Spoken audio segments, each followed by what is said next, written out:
જય માતાજી મિત્રો, કેમ છો બધા? મજામાં જ હશો? જો આજે રવિવારની રજા હતી એટલે આપણા દરેક સ્ટાફ મિત્રોએ એટલે કે આપણા દરેક શિક્ષક મિત્રોએ આપણે નક્કી કર્યું કે આજે આપણે જઈશું આપણા દાદા બાપુના ફાર્મ હાઉસમાં. એટલે આપણે તો પહોંચી ગયા દાદા બાપુના ફાર્મ હાઉસમાં, કેમ કે આપણને ફરવા જવાની બહુ મજા જ આવે. જો આ છે ફાર્મ હાઉસનો મેન હોલ, કે હોલનો નજારો તમે જોઈ શકો છો કે એની કલા કારીગરી અદ્ભુત છે. અને આપણને એમ જ લાગે કે આપણે કોઈ રાજાના મહેલમાં પહોંચી ગયા હોય એવું લાગે છે. અને અહીંનો તમે જુઓ દરેક વસ્તુની કલા કારીગરી, અને આ પેઇન્ટિંગ જુઓ કેટલા મસ્ત મજાનું પેઇન્ટિંગ કરેલું છે. અને આવું બધું આપણે જોઈએ એટલે આપણે તો ફોટા પાડવા જ પડે, એટલે આપણે તો અલગ અલગ ફોટા પાડવા લાગી ગયા. અને આ છે ત્યાંનો બહારનો મેન ગેટ, અને એની આજુબાજુ છે સુંદર મજાનું ગાર્ડન. જો એટલે આપણે પહોંચી ગયા ગાર્ડનમાં, અને અહીંયા ગાર્ડનમાં અહીંયા તમે જોઈ શકો છો કે સુંદર મજાનો સ્વિમિંગ પુલ છે, કે એને જોઈને તો આપણને નાહવાનું મન થઈ જ જાય. પણ આમાં પાણી હતું નહીં એટલે આપણે નાહી શકીએ એમ તો હતા નહીં. પણ ગાર્ડન જોઈને તો આપણે આનંદિત થઈ ગયા. જો અહીંયા સુંદર મજાના વૃક્ષો છે એ જોઈ શકાય છે. અને અહીંયા નારિયેલી એટલે આપણને તો ગીત યાદ આવી ગયું, નદી કિનારે નારિયેલી. અને આપણે તો પછી ગાર્ડનમાં નવા પોઝ આપીને ફોટા પાડવા જ માંડ્યા.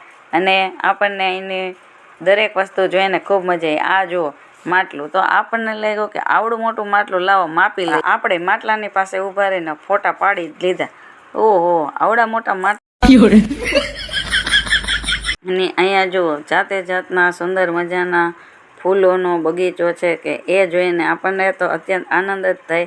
એટલે આપણે તો અહીંયા ફરવા લઈ ગયા, પછી ફોટા પાડી અને આપણે તો થાકી ગયા હતા. પણ પછી આ ઘોડાભાઈ કે હું બેન એકલો છું, મારો કોક દીક તો ફોટો પાડો, તમે અહીંયા વારે આવતા નથી તો યાદી કરીને લેતા જાઓ મારો ફોટો. એટલે આપણે વિચાર્યું કે બિચારા ઘોડાભાઈને ખોટું ન લાગે તો એનોય ફોટો પાડી લઈએ. આપણને સ્વિમિંગ પુલ બહુ ગમતો હતો, પણ પાણી વિના આપણે કરીએ શું. પણ અહીંયા જુઓ સુંદર મસ્ત મજાના ગોળ પથ્થર હતા, તો આપણને થયું કે આ ગોળ પથ્થર બનાવ્યા કોણે છે. અને અહીંયા જો ડાઇનિંગ ટેબલ જેવું, તો આપણને તો નાસ્તો તરત જ યાદ આવી જાય, પણ આપણી પાસે નાસ્તો તો હતો જ નહીં. એટલે આપણે શું કરીએ,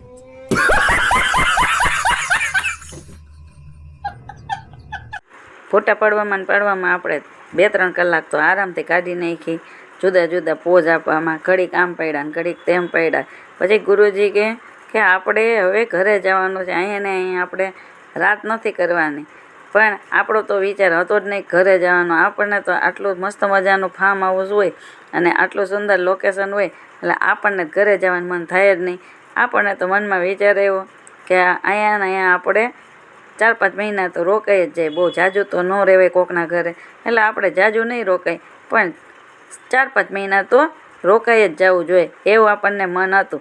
પણ પછી આપણે આપણા વિચારો છે એને થોડાક કંટ્રોલમાં રાખ્યા, કેમ કે પછી બહુ અતિની ગતિ ન હોય. જો અહીંયા સરસ મજાની જાતની ચીકુડી, અને એમાં લટોર ચીકુ આવેલા છે. એમની બાજુમાં આંબો છે, એમાં મસ્ત મજાની નાની કેરી આવેલી છે. આપણને જ લાગે કે જાણે કે આપણે કોઈ ફ્રૂટના ખેતરમાં આવી ગયા હોય એવું લાગે. અને સરસ મજાની કેરી હોય એટલે આપણું મન તો લલચાવાનું જ છે.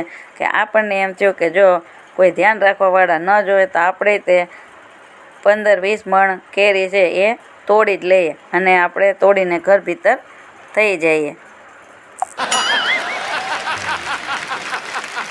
પછી આપણે જાતા તે નારિયેળની ચીકુડી એની પાસે થોડાક પોતો આપી જ દીધા. અને હવે આપણે જવાના છીએ ઘરે, અને આપણે આપણા ફાર્મ હાઉસ છે એને કરવાના છીએ અલવિદા. તો ચાલો ફરીથી મળશું નવા વિડીયોમાં. ત્યાં સુધી લાઈક, શેર, સબસ્ક્રાઈબ. અને બીજું કે તમને આ ફાર્મ હાઉસ કેવું લાગ્યું હતું એ જરા કોમેન્ટ કરીને કહેજો. ફરીથી મળશું નવા વિડીયોમાં. ત્યાં સુધી બાય.